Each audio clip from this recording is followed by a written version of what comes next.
তীব্র দাবদাহে পুড়ছে আমের রাজধানী চাঁপাইনবাবগঞ্জ।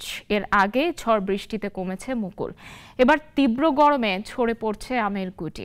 তাই দুশ্চিন্তায় পড়েছেন চাষি ও ব্যবসায়ীরা। এবার আমের উৎপাদনে বিপর্যয়ের আশঙ্কাও করছেন তারা। ফারুক আহমেদ চৌধুরীর প্রতিবেদন, জানাচ্ছেন জয়ন্ত কর্মকার। চাঁপাইনবাবগঞ্জের মানুষের হাসি কান্না আমকে ঘিরেই। আমের ফলন আর দামের উপর নির্ভর করে কেমন যাবে তাদের পুরো বছর। চলতি মৌসুম আমের অফ সিজন। এবার বাগানে গাছে মুকুল কম ছিল। চৈত্রের বৃষ্টিতে প্রথম দফায় তাও নষ্ট হয়েছে।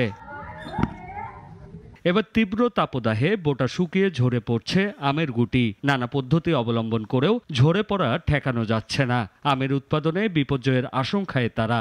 সব শেষের যে মুকুলটা এসেছিল সেই মুকুলটার অবস্থা এখন হয়তো 2-1 দাম দেখা যাচ্ছে, কিন্তু সেটা এই তাপদাহে টিকবে কিনা সেটা সন্দেহ আছে।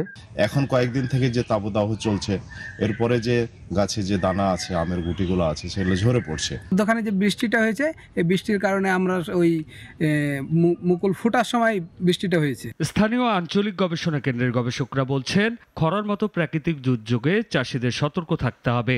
নিয়মিত সেচ ও ছত্রাকনাশক স্প্রে করতে হবে। ফল ছিদ্রকারী পোকার আক্রমণ নজরে পড়ে, তাহলে দেরি না করেই ফেনিট্রোথিওন গ্রুপের যে কীটনাশক আছে, সেই কীটনাশক প্রতি লিটার পানিতে 2 মিলি হারে মিশিয়ে স্প্রে করতে হবে, এবং এটা যদি করে তাহলে ফল ঝরাটা রোধ হয়ে যাবে। সামনে আরো প্রাকৃতিক দুর্যোগ আছে, তাই এবার আম উৎপাদন আশানুরূপ না হওয়ার শঙ্কা কৃষি অফিসের। কালবৈশাখী ঝড় থেকে, সুতরাং এখনই কিছু বলা যাচ্ছে না।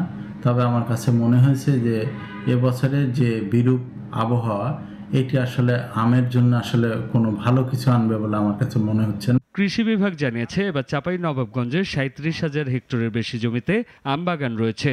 উৎপাদন লক্ষ্যমাত্রা প্রায় 4.5 লাখ মেট্রিক টন। জয়ন্ত কর্মকার, নাগরিক। একমাত্র ওয়ালটন এসি দিচ্ছে 1 বছরের রিপ্লেসমেন্ট গ্যারান্টি এবং কম্প্রেসারের 10 বছরের গ্যারান্টি।